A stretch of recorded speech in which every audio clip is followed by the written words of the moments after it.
갑작스럽게 반란을 이렇게 도망을 가는데, 도망을 가다가 그 자기의 참모였던, 자기의 그 모략가였던 아히도벨이 아들 압살롬 편에 섰다라고 하는 소식을 들었어요. 그 소식을 듣고는 어떻게 합니까? 하나님께 기도하죠. 하나님, 여호와여 원하옵건대 아히도벨의 모략을 어리석게 하옵소서. 하나님이 도와주지 않으면 안 될 상황이에요. 왜냐하면 이 아히도벨은 얼마나 머리가 똑똑하고 영리한지 마치 사람이 하나님께 물어서 대답을 받은 것처럼 그렇게 뛰어났었어요. 그래서 다윗이 생각하기에 하나님, 저의 그 모략을 하나님이 그 어리석게 하옵소서, 이렇게밖에 기도할 수가 없는 거예요. 그렇게 기도를 했어요. 기도하고 나서 또 다른 일을 한 것은 뭐냐면은 자기의 또 다른 그 참모가 있었어요. 누구냐? 후세예요. 그리고 후세가 다윗에게 오니까 다윗이 뭐라 그러냐면, 너는 나한테 오지 말고 압살롬에게 가라. 이게 지금 자기 편이에요. 근데 왜 압살롬에게 보내냐면은, 너는 거기 가서 아히도벨에 대해서, 아히도벨이 어떤 모략을 베풀면 그거를 못할 수 있도록 네가 그 역할을 해줘라. 그 임무를 맡겨준 거예요. 그래서 후세가 다윗 편인데 압살롬에게 가는 겁니다. 그러니까 이제 압살롬이 왜 너 우리 아버지 안 따라가고 오느냐? 내가 이제는 아버지를 섬긴 것처럼 당신을 섬기겠습니다. 그러니까 이제 압살롬 입장에서는 야, 이게 내 편이 됐구나 하고 이제 받아들인 거예요. 네, 이제 이렇게 됐습니다. 자, 이제 그때 그 아히도벨이요, 아히도벨이 머리를 짠 그 모략이 뭐냐면은, 그 압살롬에게 12,000명을 내게 주면 내가 그 군대를 데리고 다윗왕을 쫓아가서 급습을 해서 다 쓸어버리겠다. 그러면 이제 그 다윗왕만 죽이겠다는 거예요. 그러면 이제 모든 전쟁이 끝나는 거예요. 아주 기가 막힌 그 모략이었는데, 그게 됩니까? 안 됩니까? 이미 하나님은요, 압살롬에게 화를 내리기로 작정하셨어요. 그래서 그 아히도벨의 좋은 계략을 압살롬이 안 받아들입니다. 또 후세에게 물으니까 후세는 뭐라고 그래요? 역할이 뭐였어요? 아히도벨이 뜻대로 되지 않도록 네가 가서 역할을 좀 해줘라.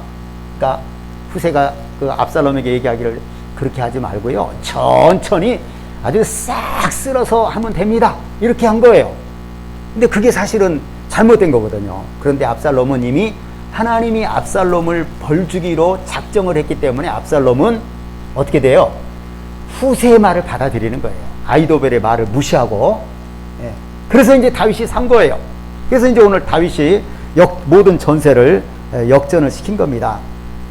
지난번에 이제 얘기는 안 했는데, 그 아히도벨이 자기 그 계략이 실행되지 않자 어떻게 하냐면요, 고향으로 돌아가서 자기 집을 정리하고 스스로 목매어 죽습니다. 그러니까 이 아히도벨이 얼마나 뛰어난 이 모략가인지 몰라요.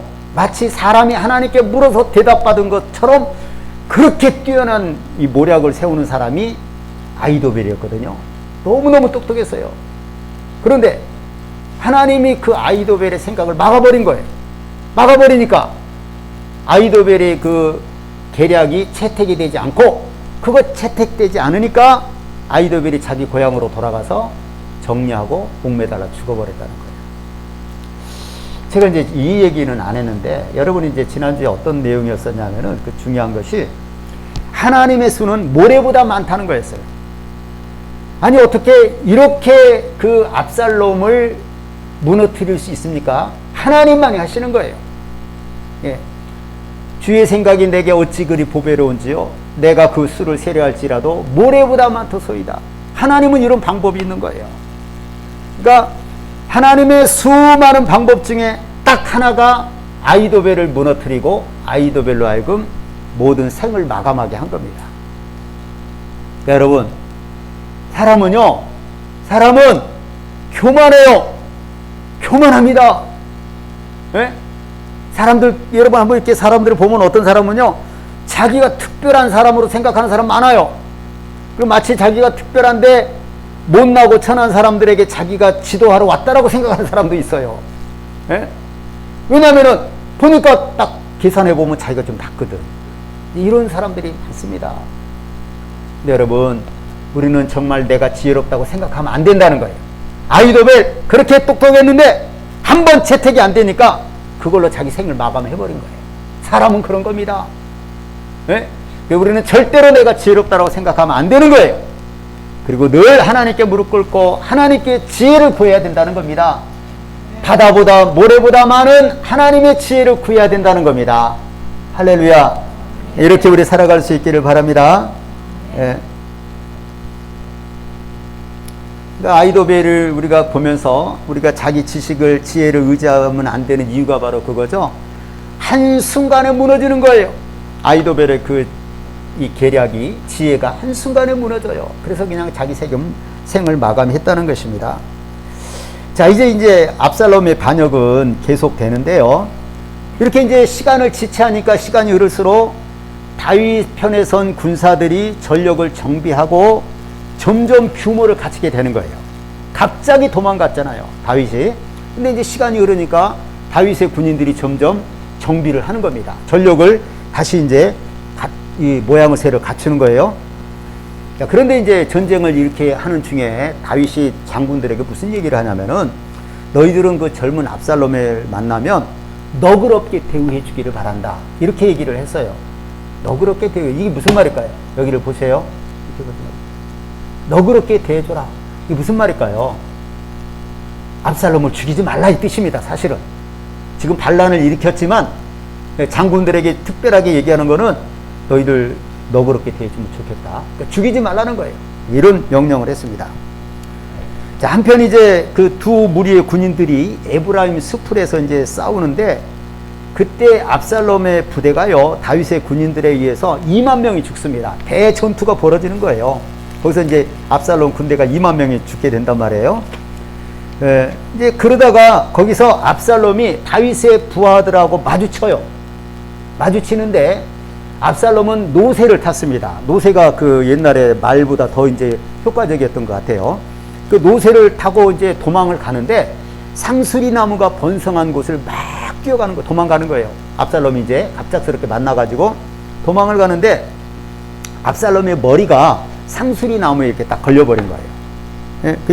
그리고 이제 노새는 그 밑을 빠져나간 거죠. 그러니까 대롱대롱 이제 하늘에 매달려 있는 거예요. 머리카락이 상수리 나무가 뭔지 알죠? 굉장히 단단한 나무예요. 이게 딱 걸려가지고 대롱대롱 매달려 있게 된 겁니다. 예. 그 당시에 그 이제 압살롬의 머리카락이요. 옛날에는 그 머리카락이 장군이나 왕에게 굉장히 중요했다고 그래요. 그러니까 머리가 많으면 그게 어떤 용기이고 힘이고 이랬다고 그래요. 그러니까 압살롬의 머리는요, 한 번씩 이렇게 깎으면 그 무게가 2.3kg 됩니다. 엄청난 거죠. 그렇죠? 한 500g만 나도 대단한 거 아니에요? 그 정도로 머리가 이게, 그러니까 무슨 장군 같이 생긴 거죠. 그 머리가 그 자랑이고 다른 사람의 부러움이었는데 그게 딱 걸려버린 거예요. 그래갖고 이제 대롱대롱 매달려 있고 노새는 빠져나가고, 그걸 이제 이 다윗의 부하들이 봤습니다. 바로 죽일까요, 안 죽일까요? 못 죽이죠. 왜냐하면은 너그럽게 대해주라 얘기를 했잖아요. 그러니까 이제 그들이 요압 장군에 가서, 장군님, 이 압살롬이 지금 상수리 나무에 매달려 있습니다. 어떻게 했냐? 예, 왕이 함부로 하지 말라고 해서 안 주겠습니다. 내가 너희들 그랬으면 상 줬을 것이다 하고 당장 가자고 그냥 창으로 던져가지고 압살롬을 죽여요. 그리고 그 부하들이 압살롬을 때려서 이제 끄집어 내려서 안전하게 이제 죽이게 되는 겁니다. 이런 이제 반란이 이제 끝나고 말았어요. 압살롬이 죽으니까 이제 모든 게 끝났죠. 예. 자, 그런데 이제 우리가 읽은 본문이 뭐냐면은, 압살롬의 죽음을 들은 그 다윗이 고통스러워하면서 우는 겁니다. 아까 여러분 제대로 보셨나요? 나는 이 성경을 보다가, 물론 자식이 죽는데 부모가 슬프지 않은 부모가 어디 있어요. 그런데 참 이상하게 진짜 마음이 아플 정도로 다윗이 그 말이 그래요. 다시 한번 읽어볼게요. 내 아들 압살롬아, 내 아들 압살롬아, 차라리 내가 너를 대신하여 죽었다면 압살롬 내 아들아 하였더라. 얼마나 이게 애가 타는 그런 통곡입니까? 옆에 또 몇 절 지나면 또 있어요.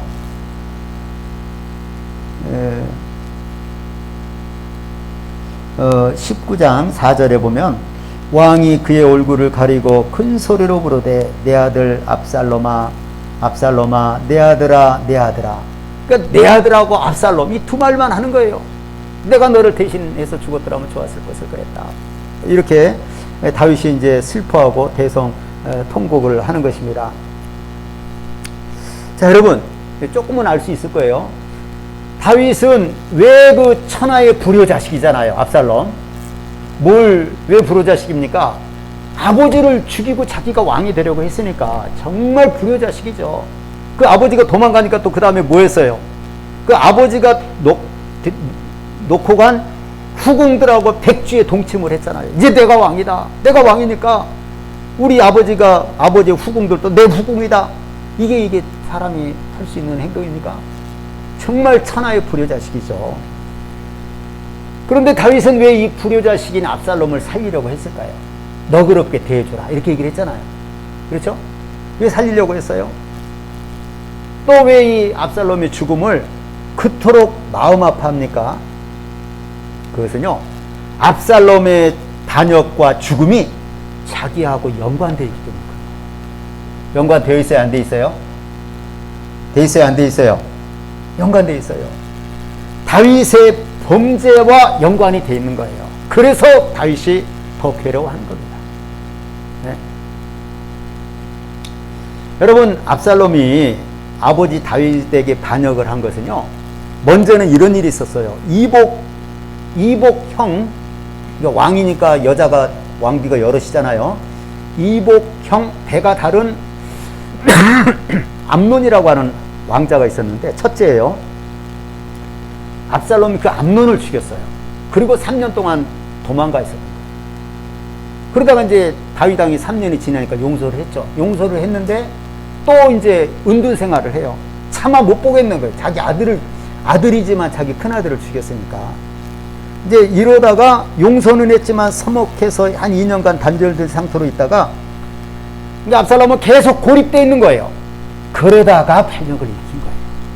네. 자, 그렇다면 이게 우리가 이제 다 이걸 알아야 되는데, 압살롬은 왜 그 이복형 암논을 죽였을까요? 왜 그랬냐면요, 이 암논이라고 하는 그 이복형이 압살롬의 친여동생이 있었어요. 다말. 지금 이 압살롬이나 암논은 아버지는 같아요. 근데 뭐가 달라요? 엄마가 다른 거예요. 이복형이에요. 그 암논이라고 하는 그 첫째 왕자가 다말을 좋아했어요. 다말은 압살롬의 여동생인데 그를 연애했다고 그랬습니다. 그랬는데 이 암논이 그것 때문에 괴로워하니까 그 친구가 있었는데 아주 나쁜 친구가 있었어요. 그 친구가 뭐라고 그러냐? 너 그렇게 하지 말고 그 다말을 네가 취해라. 강간을 해라. 그러면 된다. 어떻게 강간하냐? 이게 왕에게 부탁해서 내가 아픈 가운데 있는데 다말이 와서 좀 과자를 굽고 직접 먹여주면 좋겠다. 이렇게 해서 아무도 없을 때 다말을 겁탈을 해라. 이걸 가르쳐 주는 거예요. 그러니까 암논이 그렇게 했습니다. 근데 이제 그러니까 성경에는 이제 강간이 나온 거예요. 강간이. 자기 그 배다른 동생을 강간한 거죠. 그런데 이제 강간을 하고 나서는 또 어떻게 하느냐? 막 그 다말을 무시하고 막 그 모멸감을 주는 거예요. 이 계집을 끌어내라. 쫓아버려라. 이런 식으로. 그러니까 이 다말은 처음부터 이렇게 하면 안 된다. 이스라엘에 이런 괴악한 일은 없었다. 왕에게, 아버지에게 정식으로 나를 요청하면 결혼시켜 줄 수도 있다. 이게 옛날에는 그럴 수 있잖아요. 이렇게. 그런데도 그 말을 안 듣고 강간을 하고 나서는 오히려 더 막 쫓아내버리고 무시하고 쫓아내버린 거예요. 다말을. 그러니까 이게 뭐예요? 요즘으로 얘기하면 2차 폭력을 가한 거죠. 폭력을 하고 또 그렇게 막 무시하고 쫓아내버리고. 그러니까 다말이 처량하게 자기 오빠 압살롬 집에서 지냈다. 성경이 이렇게 나오는 거예요. 그러니까 이제 그거를 압살롬이 마음에 품고 산 거예요. 저놈이 내 형이긴 하지만 언젠가는 내가 복수한다. 이렇게 2년을 지난 다음에 압살롬이 드디어 모의를 일으켜가지고 그 암논이라고 하는 자기 이복형을 죽이는 거예요.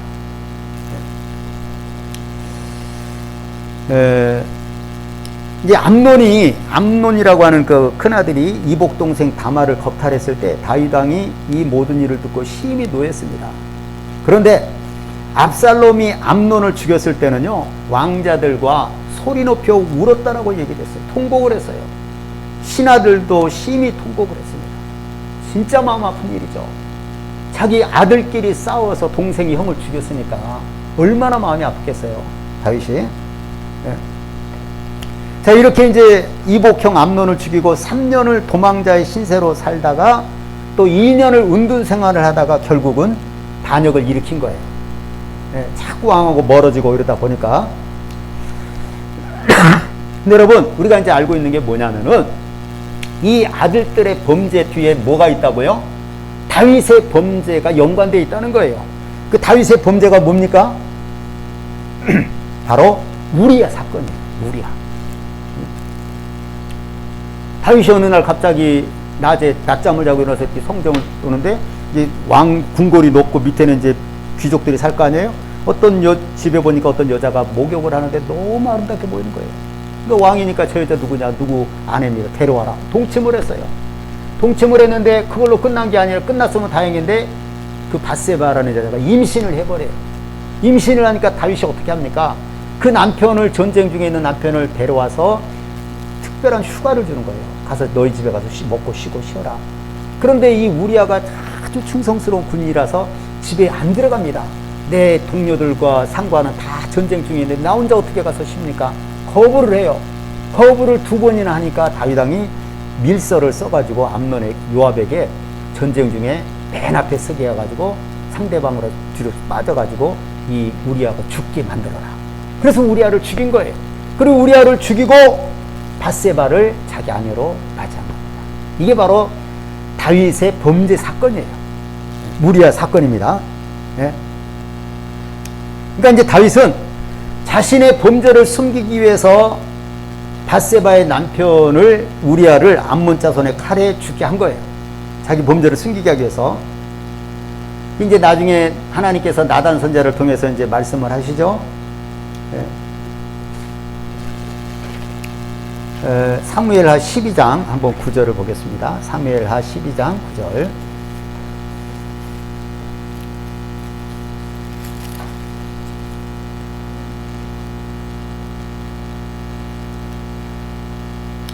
예, 9절부터 제가 읽겠습니다. 그러한데 어찌하여 내가 여호와의 말씀을 업신여기고 나 보기에 악을 행하였느냐? 내가 칼로 햇사람 우리아를 치되 암몬 자손의 칼로 죽이고 그의 아내를 빼앗아 내 아내로 삼았도다. 이제 내가 나를 업신여기고 햇사람 우리아의 아내를 빼앗아 내 아내로 삼았은즉 칼이 내 집에서 영원토록 떠나지 아니하리라 하셨고, 여호와께서 또 이와 같이 이르시기를 보라, 내가 너와 내 집에 재앙을 일으키고 내가 내 눈앞에서 내 아내를 빼앗아 내 이웃들에게 주리니 그 사람들이 내 아내들과 더불어 백주에 동침하리라. 너는 은밀하게 하였으나 나는 온 이스라엘 앞에서 백주의 이 일을 행하리라 하셨나이다 하니, 다윗이 나단에게 이르되 내가 여호와께 죄를 범하였노라 하매, 나단이 다윗에게 말하되 여호와께서도 당신의 죄를 사하셨나니 당신이 죽지 아니하려니와. 예, 여기까지 읽겠습니다.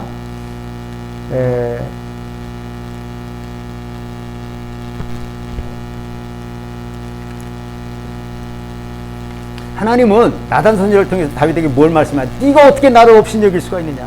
어떻게 그런 죄를 내 앞에서 범할 수 있느냐? 여러분, 모든 죄는 누구에게 범한 거예요? 사람에게 범한 것 같아도 사람에게도 범한 것이지만 하나님께 범한 거예요. 그러니까 네가 어떻게 나를 업신여기고 그럴 수 있느냐? 내가 너를 이스라엘 왕으로 삼아가지고 사울 왕의 모든 것을 너에게 주지 않았느냐? 그렇죠? 왕이라는 게 부족할 게 없잖아요. 어떤 처녀들도 자기 아내로 삼을 수도 있고 그러잖아요. 그런데 우리아에게는 밧세바는 딱 하나뿐인 자기 아내란 말이에요. 그 아내를 뺏고 우리아를 죽인 거예요.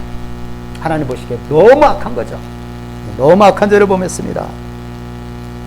그런데 이제 하나님의 이 말씀을 듣자 다윗은 뭐라고 그래요? 내가 여호와께 범죄하였노라. 하나님께 내가 죄를 범했습니다. 바로 해결합니다. 그러니까 나단이 뭐라고 그래요? 여호와께서도 당신의 죄를 사하셨나니, 이렇게 말씀을 했습니다. 네? 근데 이제 용서는 받았는데, 하나님께 죄는 용서받았지만은 다윗에게 뭐가 떠나지 않아요? 그 집에 칼이 떠나지 않고 사람들이 백주의 다윗의 아내들과 동침을 하고 이렇게 된다는 거예요. 그리고 그 밧세바하고 불륜으로 낳은 그 자식은 이제 죽게 되는 겁니다. 자, 여러분, 여기서 다윗은 죄를 용서받았어요, 안 받았어요? 받았어요, 안 받았어요? 받았다고 했잖아요. 여호와께서 당신의 죄를 용서하셨나이다. 다윗이 바로 회개하니까 하나님께서 당신의 죄를 용서했습니다. 용서를 받았는데 용서를 받은 것도 뭡니까? 그런데 다윗이 당한 고통은 또 뭐예요? 네? 이게 좀 아니 분명히 죄를 용서해 주셨다고 했는데 하나님께서 다윗의 죄를 근데 다윗은 지금 죄값을 받아요 안 받아요? 받죠? 이게 뭔가요? 이거는요 여러분 잘 들어보세요. 죄를 용서받았다라고 하는 것은요 하나님과 그 다윗 사이에 간격이 다 없어진 거예요. 해방이 된 겁니다. 그러니까 영원한 속죄가 된 거예요. 용서가 된 거 맞습니다. 그럼 용서받았음에도 불구하고 다윗이 당한 고통은 뭐냐? 그거는 하나님의 징계입니다. 알겠죠? 용서받지 못했다라고 하는 거는 하나님과 다윗이 이 죄로 인해서 영원히 단절이 되는 거예요. 다윗과 하나님이 단절이 됐습니까? 안 됐습니까? 다윗이 안 됐어요. 그렇죠? 예. 신약에도 다윗이 나오잖아요. 그는 내 마음에 합한 자다. 다윗이 우리아의 아내 밧세바 일 외에는 일평생 하나님 앞에 정직하였더라. 성경에 이렇게 나와요. 그러니까 다윗은 분명히 하나님께 용서받았어요. 용서는 받았는데 그 죄로 인한 징계를 하나님께 받은 것입니다. 알겠죠? 네. 그러니까 징계하고 죄값하고 다른 거죠. 죄값은 영원히 받는 거예요. 영원히. 죽어서 영원히 받는 겁니다. 영원토록. 그게 죄예요. 그러니까 징계는 이 땅에 살아있는 동안에 잠깐 받는 거예요. 하나님께서 잘못한 것에 대해서. 네.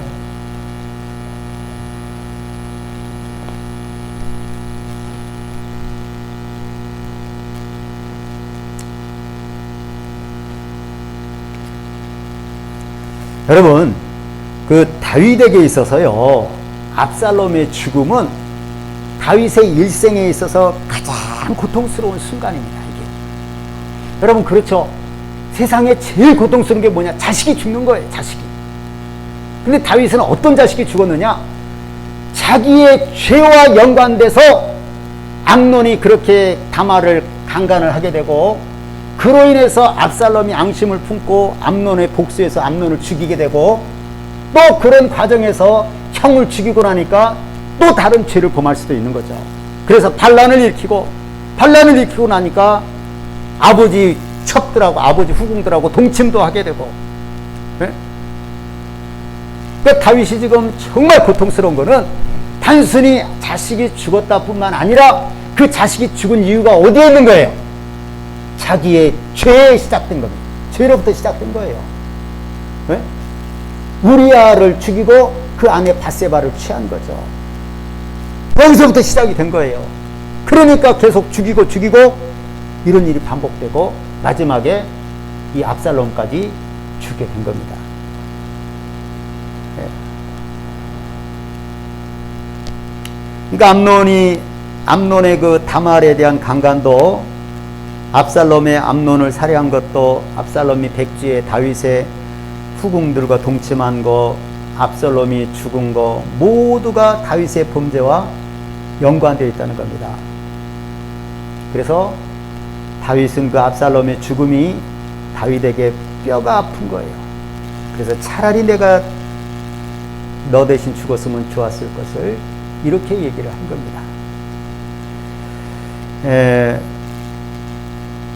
그러니까 다윗은요, 자기가 그런 범죄가 없었더라면 암논도 그런 다말을 겁탈하는 그런 죄를 범하지도 않았을 것이고 압살롬이 그 암논을 죽이지도 않았을 것이고 이 모든 것이 이게 다 문제가 없을 수도 있었다는 얘기입니다. 다윗의 범죄로 암논이 다말을 강간하고 압살롬이 복수를 하고 압살롬이 거기에서 복수로 끝나는 게 아니라 왕에게 반란을 일으키고 후궁을 동침하고 계속해서 악이 반복이 된 것입니다. 그래서 다윗이 더 고통스러운 거예요.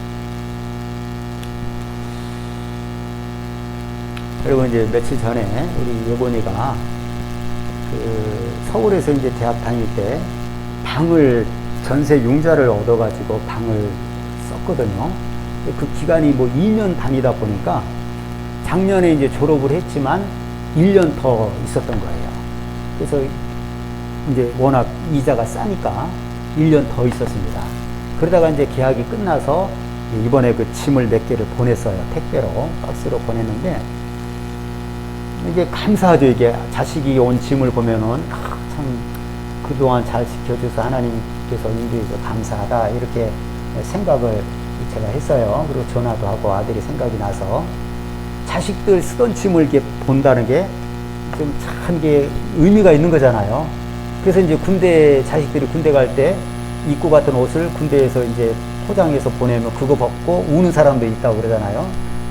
그래서 저는 이제 그걸 보면서 참 감사한 거예요. 우리 아들이 건강하게 이렇게 생활도 잘하고 잘 지냈고, 싼 집에서 잘 지냈고, 이렇게 감사하고 우리 생각도 나고, 아들의 이제 여러 가지 뭐가 있을 거 아니에요. 통화도 하고 그랬는데, 여러분 이제 간혹 우리가 이제 그런 얘기 듣잖아요. 죽은 자식의 유품을 받은 부모들 있잖아요. 그런 것을 한번 생각을 해볼 필요가 있는 거죠. 자식이 죽었고 나서 그 남은 유품을 받았다. 그 부모로서는 찢어지는 거죠. 그 고통이로 말할 수가 없죠. 네. 우리는 그런 걸 내 것이 아니더라도 한번 남의 것을 이해를 할 필요가 있는 거예요. 그 세월호 사건 같은 경우도 그 자식들, 그 정말 사랑스러운 아이들인데 그 아이들이 죽고 그 물건이 돌아왔을 때 그 부모들은 정말 고통스러운 겁니다. 우리는 그런 걸 조금이라도 이해해 줄 수가 있어야 되겠죠. 그 마음을 어떻게 우리가 뭐 같은 사람인데 이해가 안 되겠습니까? 이해를 해줄 수 있는 거죠. 여러분 우리가 지금 이 다윗의 이 고통스러워하는 모습을 보고요. 다윗은 지금 고통스러운 것이 단순히 아들이 죽어서가 아니라 자기의 죄와 연관돼서 죽었기 때문에 괴로운 거예요. 네? 이걸 우리가 조금이라도 이해를 할 수 있으면 좋아요. 우리는 여기서 네? 여러분 우리는 이 본문을 통해서요. 다윗은 용서를 받았어요. 하나님께 용서를 받았음에도 불구하고 이 하나님의 징계가 뼈아프게 받아들여지는 거예요.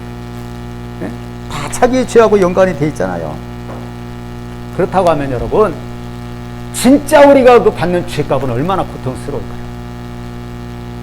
다윗은 용서는 받았으나 징계를 받은 거예요. 그럼 만약에 우리가 죄값을 내가 직접 죄값을 받는다고 하면 그 고통은 이루 말할 수가 없는 겁니다.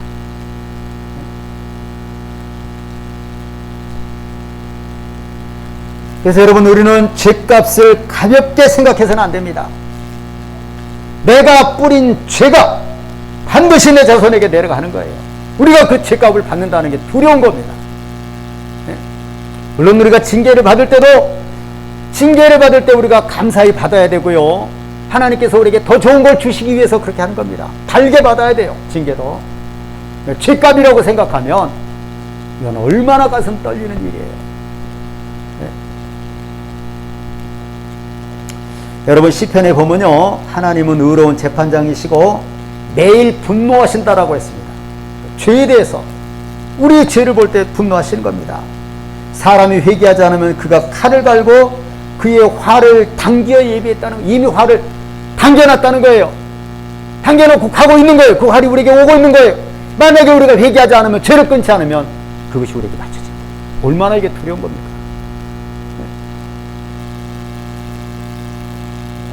또한 그는 죽일 도구를 예비하시고 그의 화살은 불화살이다 이렇게 말씀하고 있습니다.